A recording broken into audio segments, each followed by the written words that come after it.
Global TV News Express, Inspector General of Police has police to begin third-party insurance enforcement February 1st.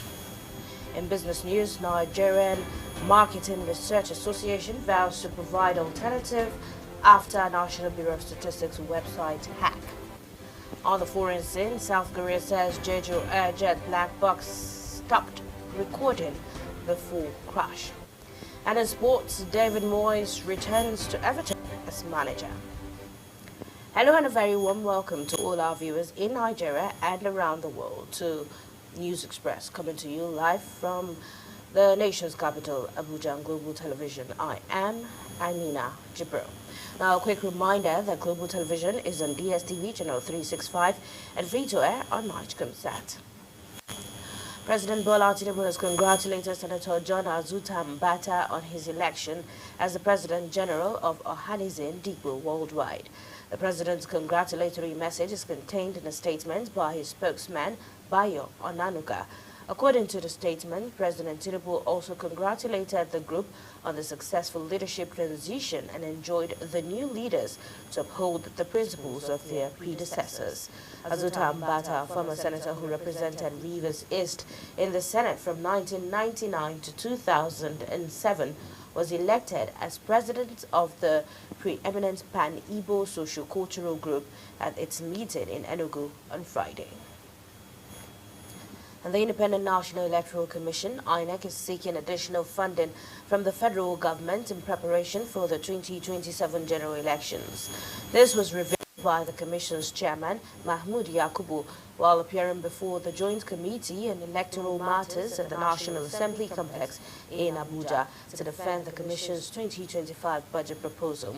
Professor Yakubu explained the need for additional funding to support key areas of INEC's work, just as he listed the areas needing the funding to include the continuous voter registration CVR exercise, logistics for up-cycle elections, replacing damage to election materials like bimodal voter accreditation systems, BVAS, ballot boxes and voting cubicles, as well as repairing INEC offices in local government areas. He stated that 2025 is a crucial year for preparing for the 2027 general elections and stressed the importance of receiving funds on time to ensure smooth operations, as INEC remains dedicated to strengthening the electoral process and sustaining democracy in Nigeria. The Inspector General of Police, IGP Kayode Egbetokun, has said that the Nigerian Police Force will begin enforcement of third-party insurance for vehicle owners in the country. This is contained in a statement by the Force Public Relations Officer, ACP Olumuyiwa Adejobi, in Abuja, stating that the IGP spoke when he received the Commissioner for Insurance, National Insurance Commission, NICOM, Olusegun Omoseyin. Egbetokun said Section 68 of the Insurance Act and Sections 312 of the 1945 Motor Vehicle Third-Party Insurance Act mandate all vehicle owners to possess third-party insurance before operating vehicles on public roads. The IGP urged Nigerians to comply with the laws, adding that violations would be punished by imprisonment, fines, or both, stressing that the Nigerian police force would continue to collaborate with stakeholders to ensure the protection of lives and property in the country. Now, goods estimated at several millions of naira have been destroyed in a fire outbreak which occurred at Olushola Saraki Market, Itamo area in Ilorin West local government area of Kwara State. According to the Kwara State Fire Service, in a statement signed by the Principal Fire Officer and Head of Media and Publicity of the State Fire Service, Hassan Adekunle, items destroyed in the fire incident included clothing, materials, provisions, soft drinks, and meat. The Fire Service added that 7 out of the 269 shops were destroyed as a result of the fire, which was sparked by a power surge caused by fluctuating supply from the power distribution company.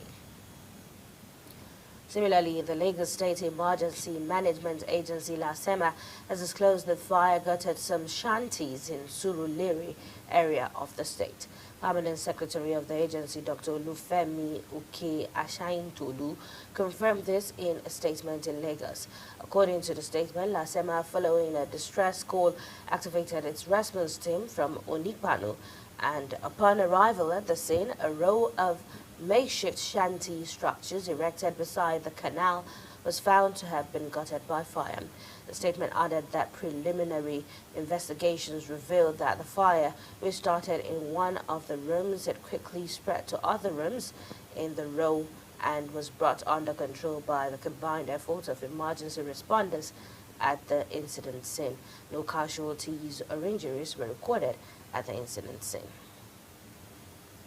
The Association of Local Government of Nigeria, ALGON, and the National Union of Local Government Employees, NOLGE, have called on President Bola Tinubu again to ensure that state governors comply with the Supreme Court's ruling on local government autonomy.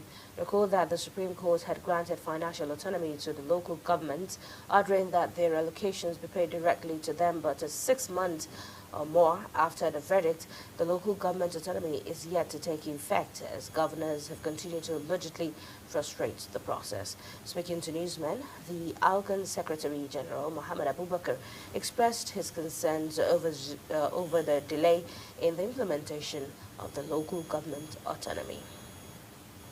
Also in the news, the Court of Appeal Abuja Division has overruled the verdict of the Federal High Court, Kano Division, over the appointment of the Emir of Kano, Muhammad Sanusi II. In the Kano State Government's appeal on the chieftaincy issue, the appellate court overturned the lower court's decision, which had questioned Sanusi's appointment as the 16th Emir of Kano. In a judgment delivered by a 3-member panel led by Justice Muhammad Mustafa, the appellate court insisted that the Federal High Court had overstepped its jurisdiction by ruling on a matter it was not authorized to handle. The lower court had nullified the government's appointment of Sanusi as a first-class emir in response to an application for the enforcement of fundamental rights brought before Justice Abdullahi Liman of the Kano Federal High Court by Aminu Bappa Dang Agundi, a member of the Emirate Council under the former emir Aminu Ado Bayero.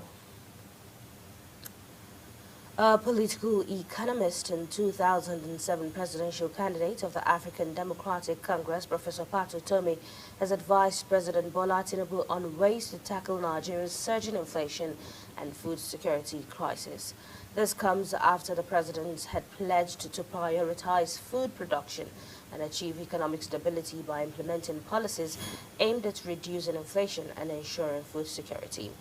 The president also pleaded his administration's commitment to reducing inflation from its current 34.6% to 15%.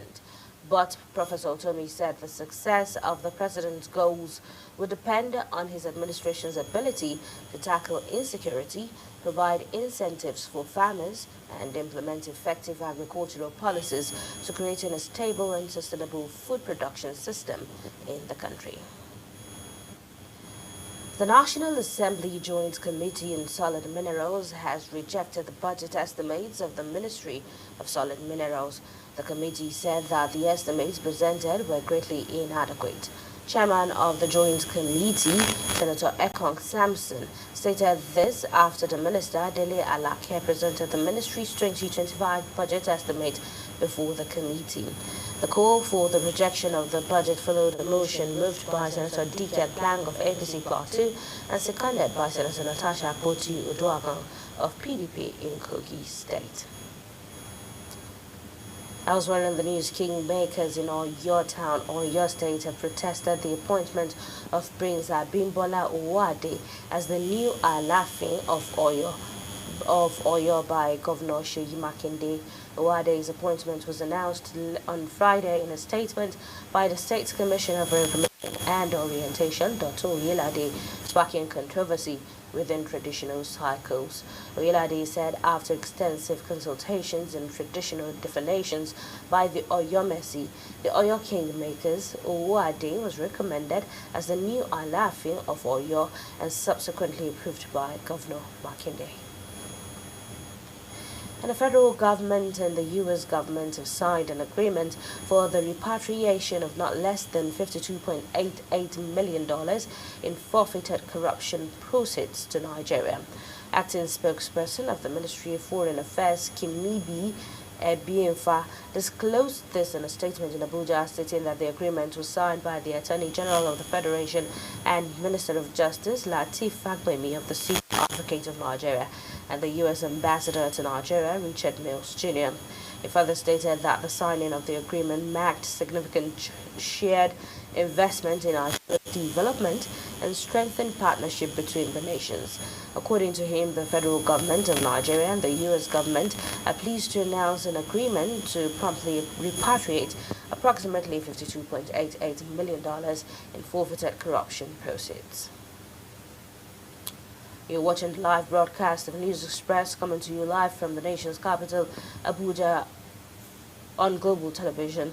When the news returns, International Paralympic Committee slams 3-year ban on Nigeria's para-power lifter for doping violations. We shall bring you details of that story as well as business and foreign stories right after this break. Please stay with us.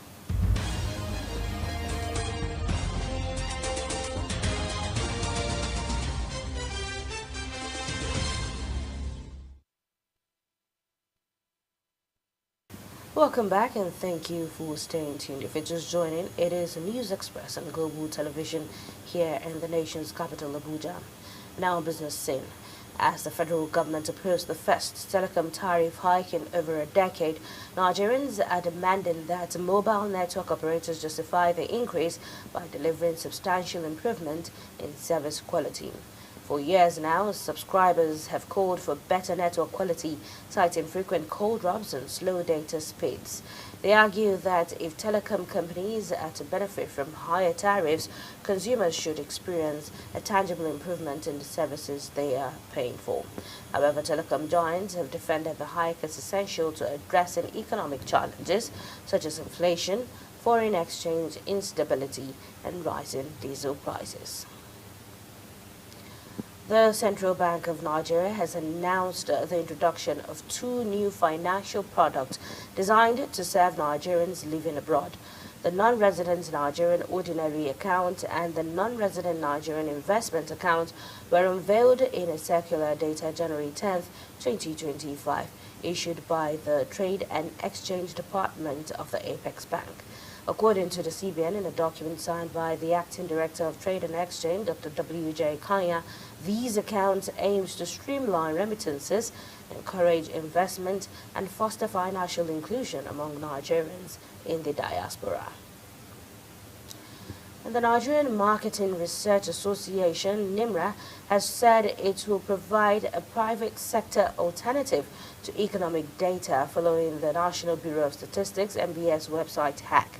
NIMRA President Seyi Adeoye, in an interview, said the hack resulted in the NBS website being inaccessible since December 18, 2024, showed the need for private sector participation in providing economic data alongside the NBS to aid business and government decision-making. He added that the hack showed that it is important for private practitioners within the data analytics space to do a lot more and also collaborate more closely with NBS and with all the global organizations also interested in having data about Nigeria and the economy like the World Bank. From that, now we move on to the foreign scene, where Californians have demanded to know who is at fault for the vast devastation caused by the raging Los Angeles wildfires, as a strict curfew went into force to prevent looting and lawlessness. At least 11 people have died as flames ripped through neighborhood and razed thousands of homes in a disaster that U.S. President Joe Biden likened to a war scene. While many grapple with the heart-rending ruin, anger has risen over officials' preparedness and response, particularly for a series of false evacuation alarm and after hydrants ran dry as firefighters battled the initial blazes. Governor Gavin Newsom ordered a full independent review of the city's utilities, describing the lack of water supplies during the initial fires as deeply troubling. South Korea's transport ministry has said that the black boxes held in the flight data and cockpit voice recorders for the crashed Jeju Air flight that left 179 people dead stopped recording 4 minutes before the disaster. The Boeing 737-800 was flying from Thailand to Muan, South Korea on December 29th, carrying 181 passengers and crew when it belly landed at the Muan airport and exploded in a fireball after slamming into a concrete barrier.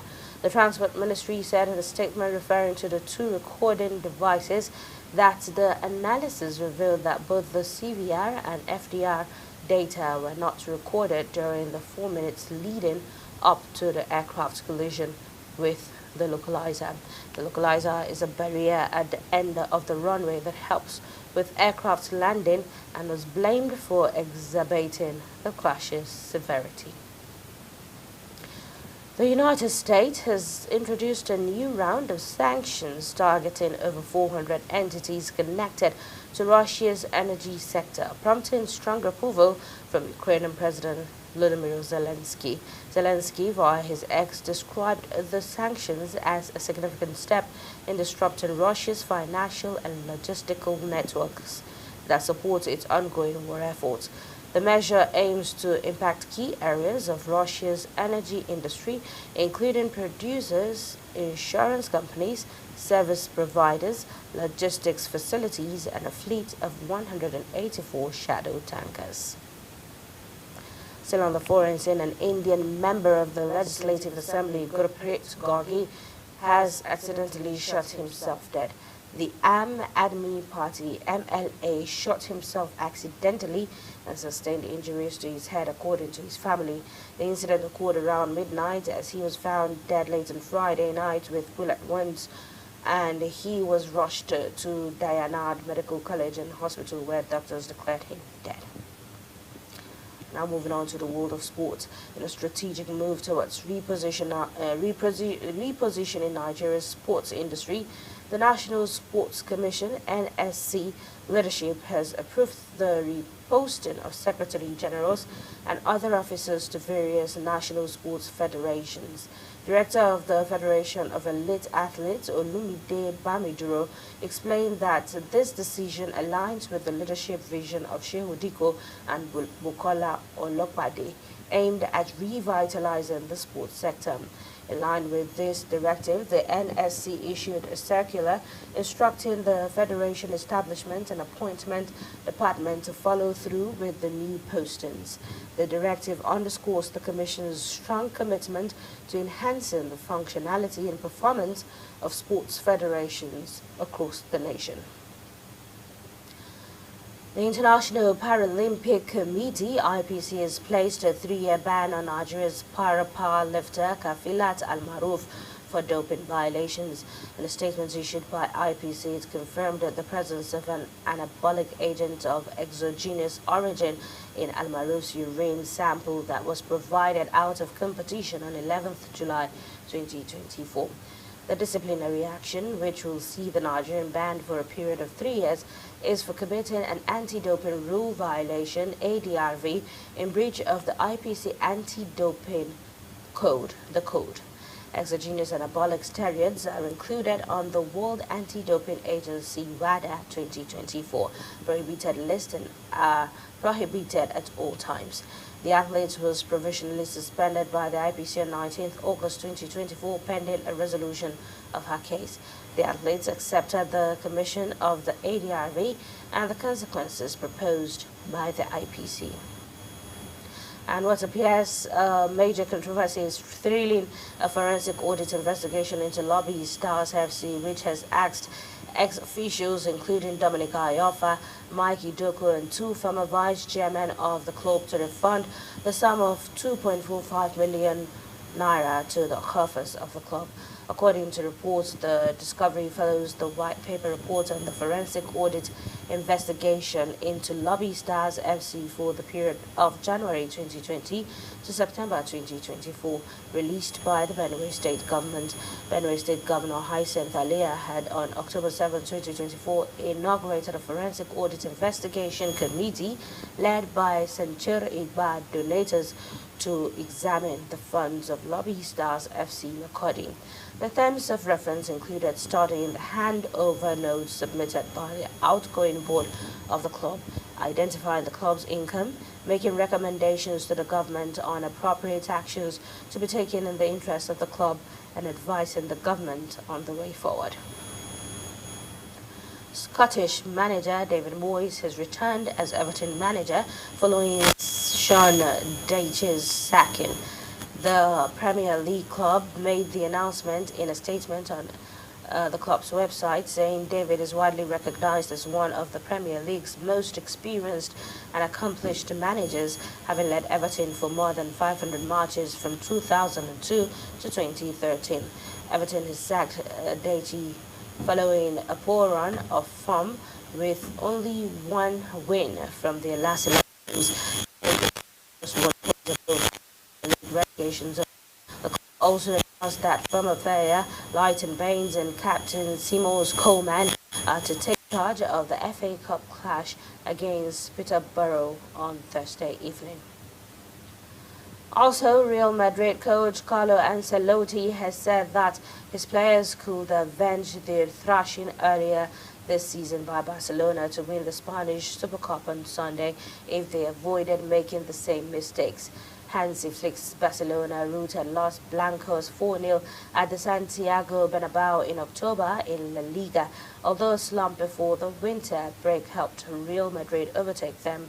Ancelotti told a news conference ahead of the clash in Jeddah, Saudi Arabia, that the team has to try and repeat the good things and avoid the mistakes made, as the Clásico is even more pressured when it's a final. Madrid is still searching for a balance between attack and defense in the game after the arrival of French superstar Kylian Mbappe from Paris Saint-Germain last summer. And now to end at Global Television News Express, here is a summary of our top stories. The Inspector General of Police, IGP Kayode Egbetokun, has said that the Nigeria Police Force will begin enforcement of third-party insurance for vehicle owners in the country. In business news, the Nigerian Marketing Research Association, NIMRA, has said it will provide a private sector alternative to economic data following the National Bureau of Statistics (NBS) website hack.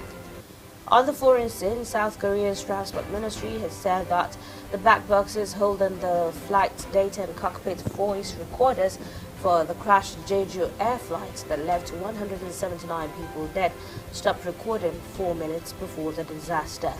And the sports Scottish manager David Moyes has returned as Everton manager following Sean Dyche's sacking. And that's all on Global Television News Express. A quick reminder that Global Television is on DSTV channel 365, on StarTimes channel 276, and free to air on Nigecomsat. Kindly follow us across all social media platforms now showing on your screen using @GlobalTVNG. I am Amina Jibril. Thank you for watching and have a good evening.